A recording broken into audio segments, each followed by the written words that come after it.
လာပါရှင် Astro Garden Channel မှာကြိုဆိုပါရရှင် Astro Today ယနေ့နက်ခတ်စီစီရဲ့2026ခုဖေဖော်ဝါရီလ12ရက်ကြာသပတေးနေ့အတွက်ဆောင်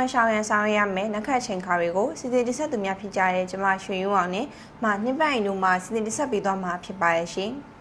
2026ဖေဖော်ဝါရီ12ရက်ကြာသပတေးနေ့အတွက်ကြာသပတေးသားသမီးများအပေါ်ပုံမှုပြီးထျားမှုရှိနိုင်တဲ့ကောင်းကျိုးနက်ခတ်9ပါးနဲ့မိမိတို့လုပ်ငန်းကိစ္စအများဆောင်ရွက်ရန်နက်ခတ်အချိန်ခါကောင်းများကိုတင်ပြပေးသွားမှာဖြစ်ပါတယ်ရှင်။နနက်တနာရီ3မိနစ်မှနနက်တနာရီ23မိနစ်အချိန်တွင်းမှာဆိုရင်တော့ဖုံးကန်ကြီးမြင့်နိုင်တဲ့ဒရနက်ခတ်ကိန်းကြောက်တဲ့အချိန်ပဲဖြစ်ပါတယ်ရှင်။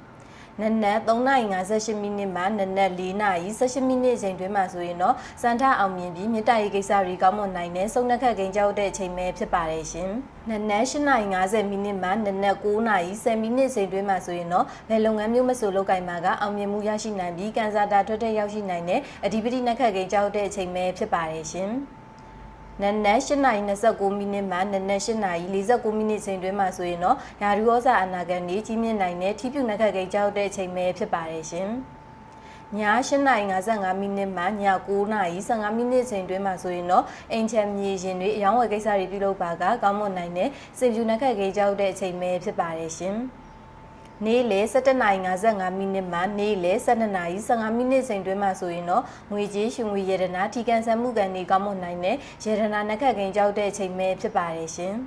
။ညနေ4:42မိနစ်မှညနေ9:02မိနစ်ချိန်တွင်းမှာဆိုရင်တော့သာသမီရတနာများထွန်းကားရရှိနိုင်တဲ့တန်တီနက်ခတ်ကိန်းကြောက်တဲ့အချိန်ပဲဖြစ်ပါတယ်ရှင်။ဆက်လက်၍ဒုတိယခန်းကဏ္ဍအနေဖြင့်ကြာသပတေးနေ့သားသမီးများအပေါ်ပုံမထိရောက်နိုင်တဲ့ဆိုရဲနက်ခတ်နဲ့ပတ်သက်တဲ့နက်ခတ်ချိန်ခါတွေကိုတင်ပြပေးသွားမှာဖြစ်ပါရဲ့ရှင်။ည10:19မိနစ်မှည10:39မိနစ်ချိန်တွင်းမှာဆိုရင်တော့ထိခိုက်သေးခြင်းပျက်စီးဆုံးရှုံးမှုများဖြစ်စေနိုင်တဲ့မရဏနက်ခတ်ကိန်းကြောက်တဲ့အချိန်ပဲဖြစ်ပါရဲ့ရှင်။နနက်1:18မိနစ်မှနနက်1:38မိနစ်ချိန်တွင်းမှာဆိုရင်တော့အမှုခင်းပြဿနာနဲ့စိတ်ပူပန်သောကများဖြစ်စေနိုင်တဲ့သောကနက်ခတ်ကိန်းကြောက်တဲ့အချိန်ပဲဖြစ်ပါရဲ့ရှင်။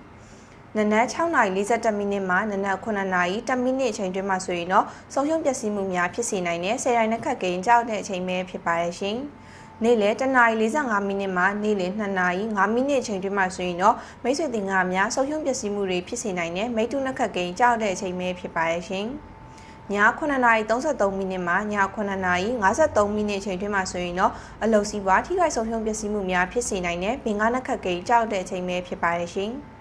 ယခုဖော်ပြပေးခဲ့တဲ့နက်ခတ်ချိန်ခါတွေရာဆိုရင်တော့ကြာသပတေးနေ့သားသမီးများအပေါ်ပုံမထိရောက်နိုင်တဲ့နက်ခတ်ချိန်ခါတွေပဲဖြစ်ပါရဲ့ရှင်။ဒီနက်ခတ်ချိန်ခါတွေကိုသမီးတို့ရဲ့ဆရာဦးဆရာကိုမှအသေးစိတ်ကိုယ်တိုင်တွက်ချက်ပေးရတာဖြစ်ပါရဲ့ရှင်။သမီးတို့ရဲ့ယနေ့နက်ခတ်စီစဉ်ကိုကြည့်ရှုအားပေးခဲ့ကြတဲ့မိဘပြည်သူများအားလုံးကိုကျေးဇူးတင်ပါတယ်ရှင်။